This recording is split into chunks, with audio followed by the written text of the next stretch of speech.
Tras el Pirineo, las zonas rurales con más demanda turística son las sierras turolenses, Albarracín, Maestrazgo, Matarraña, Ogúdar, Javalambre, pero también las 5 villas o el Moncayo se encuentran entre las más demandadas en Aragón. Las casas rurales ya se encuentran al 50% de ocupación para este mes de julio.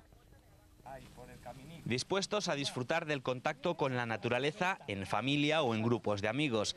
Así llegan quienes eligen el turismo rural para pasar las vacaciones. En los alojamientos notan que cada vez más se demanda la posibilidad de contar con actividades en el entorno. El grupo de amigos buscan actividades porque, como habéis podido comprobar, tiene bastantes exteriores y bastantes actividades que realizar, y no solamente el alojamiento, sino luego divertirse un poco. Y el grupo de familia, pues la tranquilidad, que tenemos mucha tranquilidad aquí, si quieres tranquilidad y si luego quieres alguna actividad también. Con estas premisas, las viviendas de turismo rural están notando un incremento de reservas para este mes de julio con respecto al pasado año.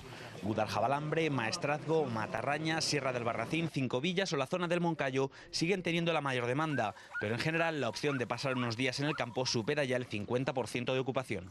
Va a depender del tiempo que haga, va a depender de si la gente encuentra otra cosa y les da por moverse en otra dirección y tal, pero vamos, nosotros estamos pensando que alrededor, como un mínimo de un 55 un 60 tendremos en julio. Además, los extranjeros que se decantan por el turismo rural suponen ya un 7% en la comunidad y este verano esperan que esa cifra ascienda hasta el 10%.